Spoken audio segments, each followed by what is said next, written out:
Selamat pagi dan selamat berjumpa kembali dalam Renungan Harian HKBP Resos Sutoyo pada hari ini Rabu 16 Februari tahun 2022. Marilah kita berdoa. Kasih karunia dan damai sejahtera dari Allah Bapa, itulah yang menyertai kamu masing-masing dalam Kristus Yesus Tuhan kita. Amin.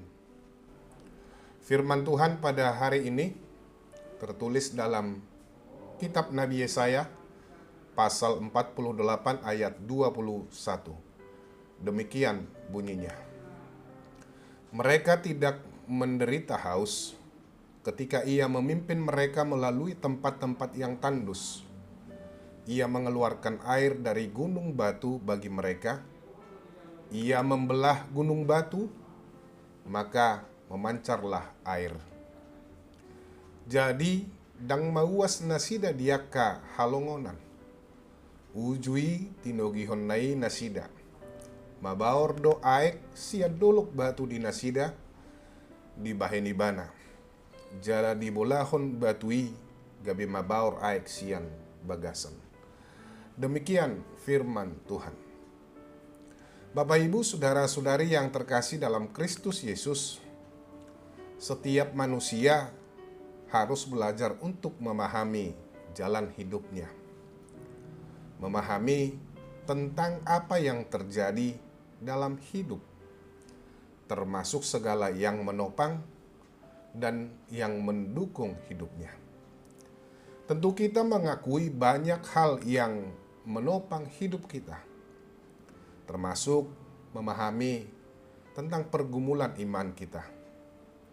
Demikian halnya umat Israel harus belajar untuk menerima rancangan dan taat pada keputusan-keputusan Allah. Umat Israel diundang untuk sehati menerima rancangan Allah, termasuk penetapan Allah untuk menyelamatkan mereka. Israel harus mempelajari setiap ketetapannya, sebab dalam hal tersebut Allah hendak mendidik dan menjadikan mereka mengalami kebaikan dan damai sejahtera dari Allah.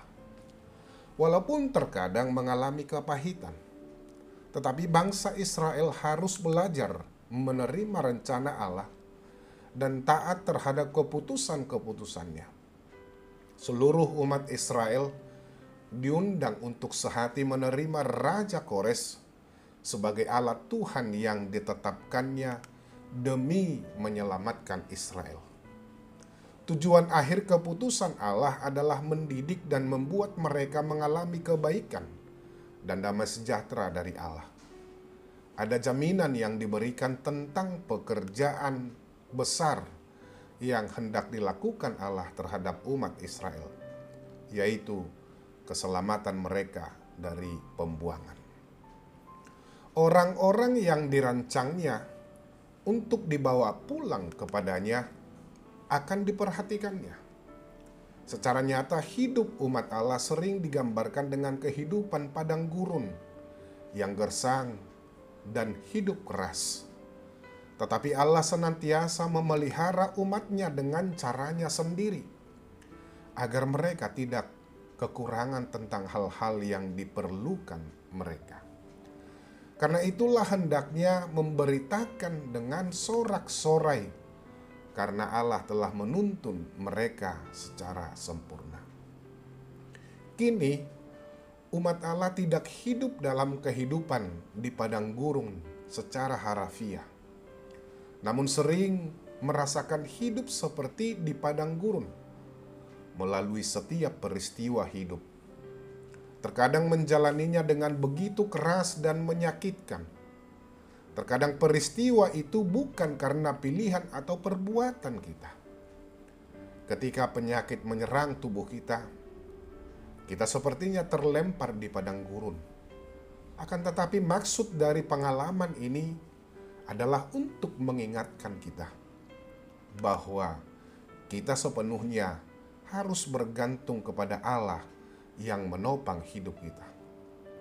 Itulah pelajaran yang perlu kita ingat, bahkan ketika kita sedang menjalani hidup di dalam kelimpahan sekalipun. Amin. Mari kita berdoa. Terima kasih Tuhan atas segala penyertaan-Mu.